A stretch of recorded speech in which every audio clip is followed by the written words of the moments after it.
अब देखना पवित्र कुरान शरीफ, ये दोनों सदग्रंथ रल मिलकर ये सिद्ध करेंगे कि परमात्मा साकार है, नर आकार है और उसका नाम कबीर है।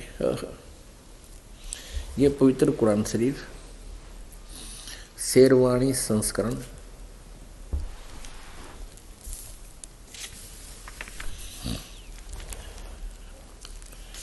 इसमें क्या लिखा है, यह वह किताब है, यह वह इल्हामी किताब है जिसमें कोई संदेह की गुंजाइश नहीं, जिसमें कोई संदेह नहीं। कुरान शरीफ मुतरजम है, इसका यहाँ देखो, इसका अर्थ ये है,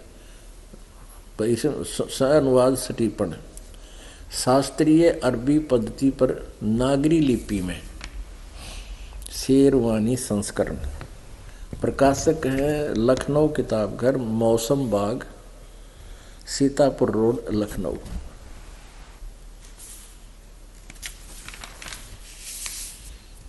और कहाँ से ये छपी है, मुद्रक है Lucknow publishing house 37 cantonment road, Lucknow. अब देखो इसके पृष्ठ नंबर 604 से प्रारंभ करेंगे।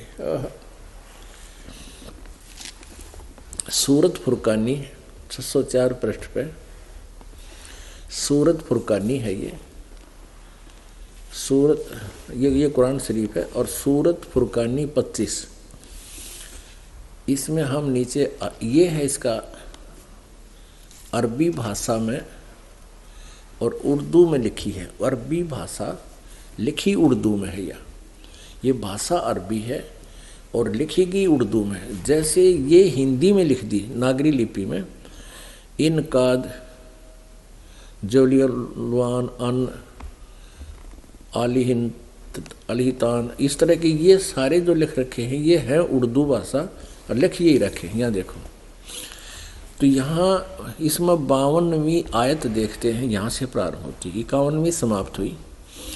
इसमें लिखा फला तुतियल, ये अरबी भाषा है, फला तुतियल काफिरन व जाहिदुम, इसमें लिपि केवल देवनागरी है। बिही जिहादन कबीरन, इसको कबीरन कहो, कबीरा कहो। अब इसको इस कंसेप्ट को भी क्लियर करना पड़ेगा। अब आपको कुरान मजीद, ये भाषा यानी लिखने में,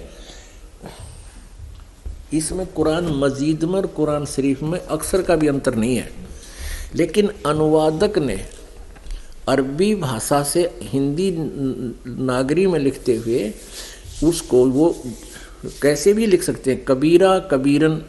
वो ये देखिए कुरान मजीद मुतरजम मैं अरबी मतन, ऑफिस प्रकाशक है ऑफिस बुक डिपो 422 मटिया महल, जामा मस्जिद, दिल्ली 6। ये देखिएगा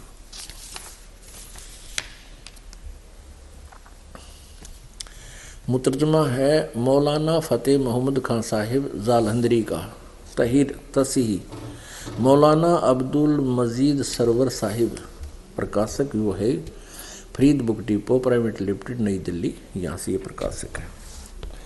इसका देखिएगा वही सूरत फुरकानी कुरान मजीद 576 पृष्ठ पे, कुरान मजीद सूरत फुरकानी 25, हम लास्ट में आते हैं 52वीं आयत, एज इट इज, स्थान का भी अंतर नहीं है इनमें। फला तुतियल काफिरन व जाहिदुम बिही जिहादन कबीरा, इसको कबीरन कहो, कबीरा कहो, खबीरा कहो, खबीरन कहो, ये एक ही शब्द के पर्यायवाची हैं। जैसे यहाँ आयत नंबर 58 में खबीरा लिख दिया, इवादही खबीरा। इवादही माने इबादत के योग्य, इबादत माने पूजा, पूजा के योग्य, खबीरा कबीरा कबीर। और 59 में भी लिखा है फस अल बीही अरहमानु रहमान फसल बीही खबीरा। खबीरा कहो, खबीरन कहो, कबीरा कहो, इसमें कोई अंतर नहीं। अब हम फिर कुरान शरीफ को ही आगे लेकर चलते हैं।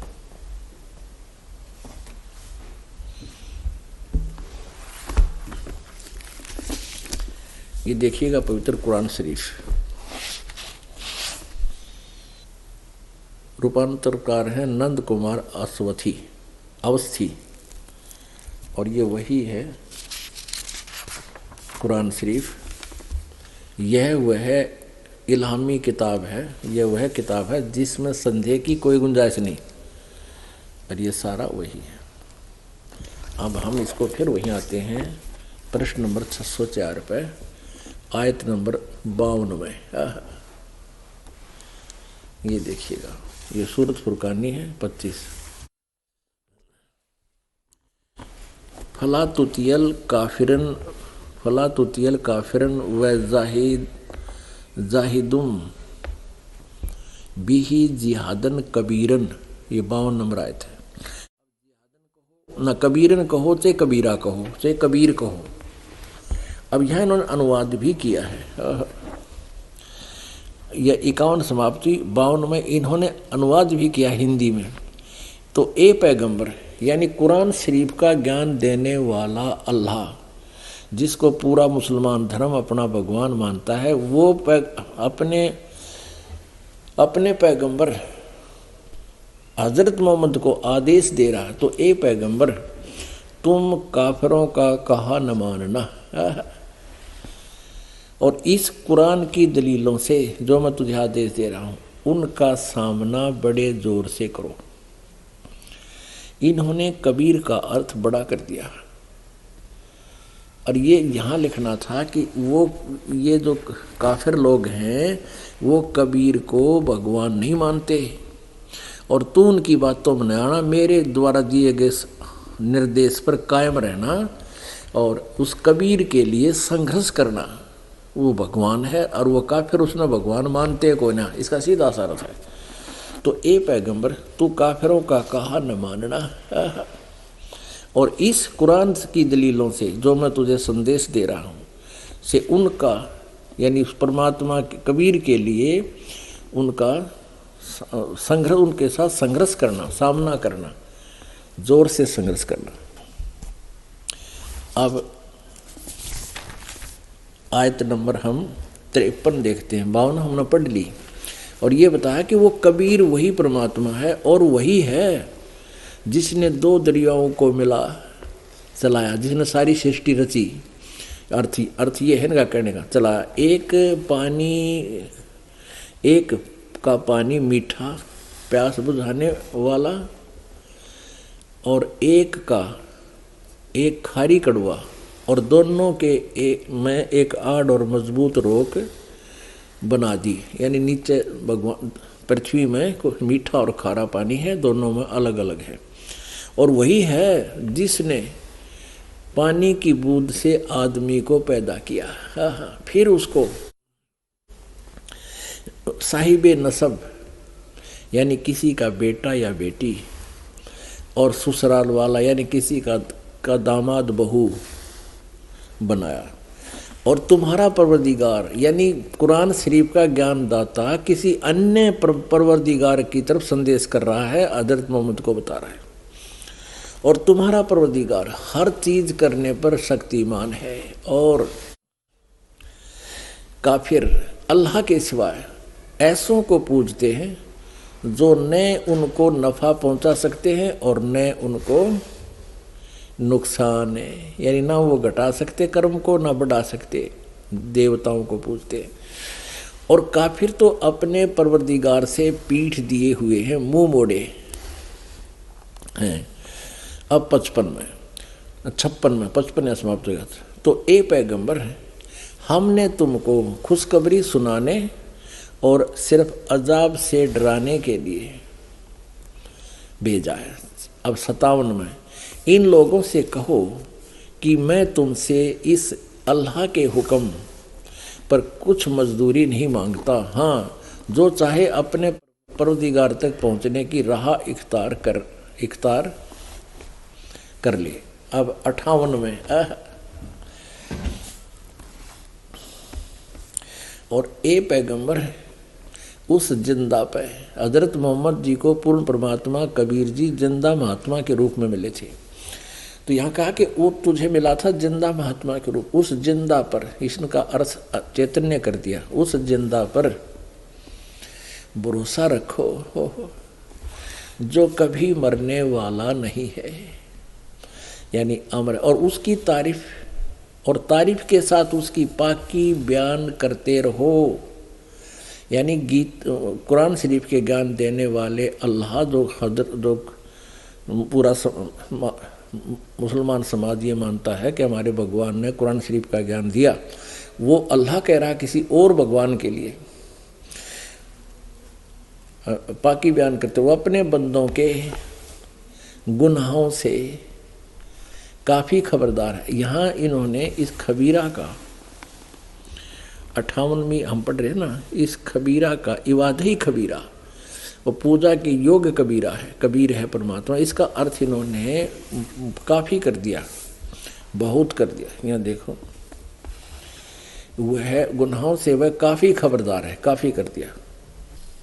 यहाँ लिखना था वो कबीर नामक परमात्मा, वह कबीर नामक परमात्मा अपने भक्तों के उस जिंदा पर भरोसा रखो जो कभी मरने वाला नहीं है, वो अविनाशी है वास्तव में, और तारीफ के साथ उसकी पाकी बयान करते रहो, और अपने बंदों के गुनाहों से, यानी वो सब पाप नाशक है, पापों का नाश कर देता है, गुनाहों का अपराधों का नाश कर देता है, और वह कबीर अल्लाह है, वो खूब जानता है आपके अपने भक्तों के बारे में, उनके ऊपर क्या आपत्ति है आने वाली है।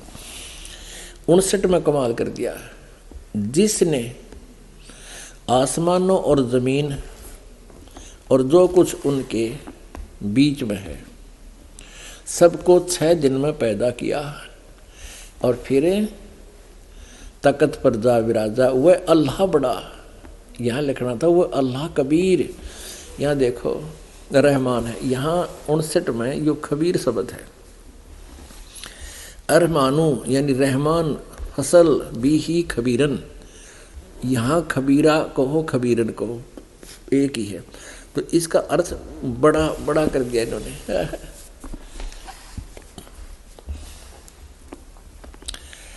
59 नंबर आयत में सूरत फुरकानी 25 में, जिसने आसमान और ज़मीन और जो कुछ उनके बीच में है सबको 6 दिन में पैदा किया, और फिर तकत पर जा विराजा।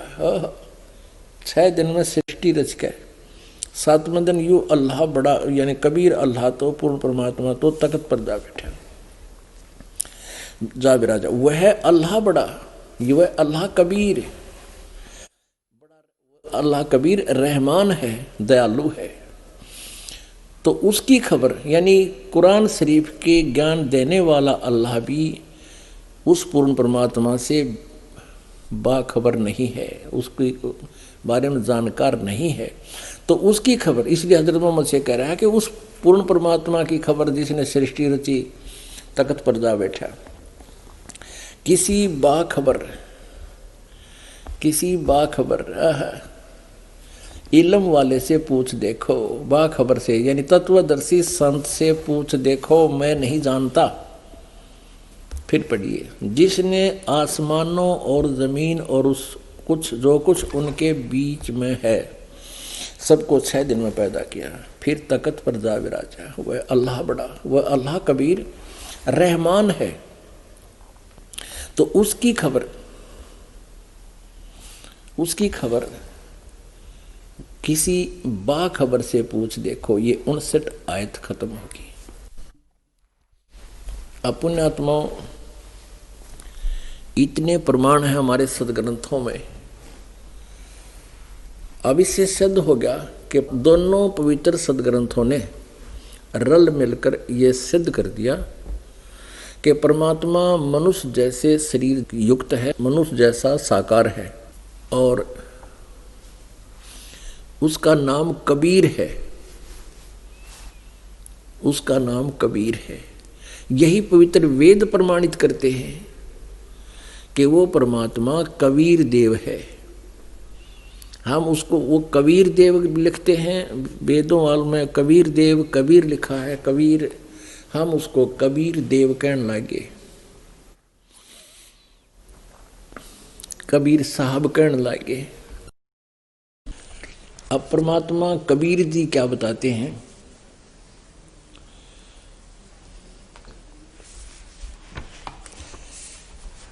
गरीबदास साहिब जी ने कबीर परमेश्वर जी की लीला अपनी अमृतवाणी में लिपिबद्ध की है। मोहम्मद बोध सुनो ब्रह्मज्ञानी, शंकर द्वीप आए धुन ध्यानी। लोक दीप को हम ले गयो, इच्छा रूपी वहां नहीं रहो। उल्ट मोहम्मद महल पठाया, गुज बीरज एक कलमा लाया। रोजा बंग नमाज देई रे, बिस्मल की नहीं बात कही रे। चार यार मिल मसलत भीनी, गऊ पकड़कर बिस्मल कीनी। तब हम मोहम्मद याद किया रे, शब्द स्वरूपी हम बेग गया रे।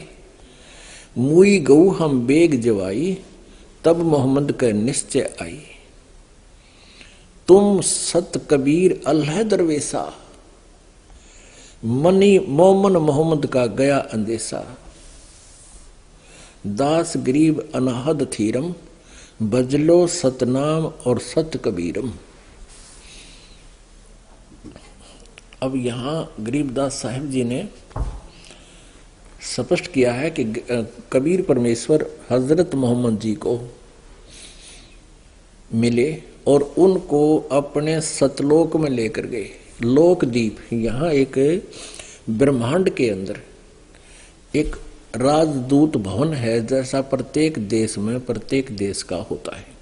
यहाँ इस ब्रह्मांड में परमात्मा का एक अलग ठिकाना है। उसको ना ब्रह्मा जानता, ना विष्णु, ना शिव, और काल भी उस वहां नहीं पहुंच जा पाता। तो वहां परमात्मा कहते हैं हम मोहम्मद को वहां ले गए और इच्छा रूपी वहां नहीं रहे हो, क्योंकि हजरत मोहम्मद जी के यहाँ पर लाखों अनुयायी हो गए थे, लेकिन वहां वो अपनी सभी इच्छा से रहा नहीं। जब तक इच्छा वहां रहने की होगी नहीं तो परमात्मा रख नहीं सकते। कहते हैं उल्ट मोहम्मद महल पठाया, उल्टा इस शरीर के अंदर उसको भेज दिया, उसकी आत्मा को लेकर गए थे। और कहते हैं उल्ट मोहम्मद महल पठाया, गुज बीरज एक कलमा लाया। रोजा बंग नमाज देई रे, बिस्मल की नहीं बात कही रे।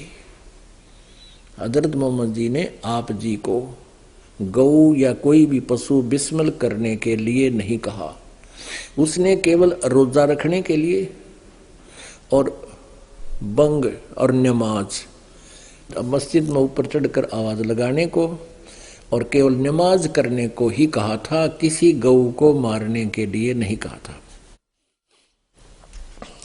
क्या था, एक बार क्या हुआ कि हजरत मोहम्मद जी जब परमात्मा से मिलकर वापस उनको ले गए थे ये परमात्मा कबीर जी, तो कुछ समय मालिक के साथ रहने से कुछ सिद्धियां आ जाती हैं। वो परमात्मा इतना सिद्धि संपन्न है, जैसे चुंबक के साथ लोहे का टुकड़ा भी कुछ समय रखा रहे तो अस्थायी चुंबक बन जाता है। वो ऐसी सिद्धि हजरत मोहम्मद में आ गई।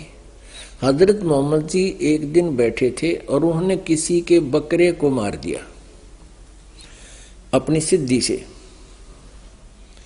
और बकरा मर गया। अब वो व्यक्ति रोने लगा कि स्वामी जी मेरे पास थे, ये गरीब के पास एक दो बकरे हैं और ये मर गया, मेरा क्या होगा। तो उसने सिद्धि से उसको, और भी बहुत कुछ व्यक्ति वहां थे, चरवाहा, भेड़ बकरियां ज्यादा पालते हैं वो लोग, तो उस हजरत मोहम्मद जी ने उसको जीवित होने का आदेश दे दिया, वो जीवित हो गया। तो उस व्यक्ति की खुशी का ठिकाना नहीं रहा, और जितने भी मुसलमान उसके अनुयायी वहां खड़े थे 10-20, उनकी भी आश्चर्य की सीमा नहीं रही। सब जगह नगर नगर में ढंढोरा पीट दिया कि हमारे हजरत मोहम्मद जी नबी हैं और इन्होंने बकरे को जीवित कर दिया मार के। अब इस बात का तो दूसरे लोगों ने विरोध किया कि झूठ बोलते हो, ये हो ही नहीं सकता, अगर ऐसा कर देगा तो हम इसको मान लेंगे। तो इस बात का विरोध होते देखकर चार व्यक्ति मिलकर हजरत मोहम्मद जी से प्रार्थना की। तो हजरत मोहम्मद जी ने कह दिया कि कहने लगे जी ऐसे ऐसे वो लोग कह रहे हैं कि आपका पीर कुछ नहीं कर सकता, ये पैगंबर तुम झूठ बोलते हो, उन्होंने बकरा मारकर जीवित नहीं किया, हमारे को झूठा बता दे। तो हजरत मोहम्मद जी ने कहा कि भी ठीक है, उनको बुला लो, हम एक गाय को मारकर जीवित करेंगे। कुछ उन लोगों ने भी आठ अड़ा जी के लिए तुम इस गाय को जीवित करवा दो, हम मान लेंगे। तो वो दिन निश्चित हुआ, वो गाय वहां पर खड़ी कर दी गई और बहुत से दर्शक इकट्ठे हो गए। हजरत मोहम्मद जी ने अपने वचन से गाय को मार दिया, लेकिन वो जीवित ना हुई, क्योंकि वो बैटरी डिस्चार्ज होगी। तब परमात्मा को याद किया, कहते हैं तब हम मोहम्मद याद किया कि अरे शब्द स्वरूपी हम बेग गया रे, मुई गऊ हम तत्काल जिवाई, तब मोहम्मद का निश्चय आई। तुम कबीर अल्लाह दरवेशा और मोमन मोहम्मद का गया अंदेशा, यानी वो भ्रम गया और फिर कहा कि सचमुच आप तो परमात्मा हैं।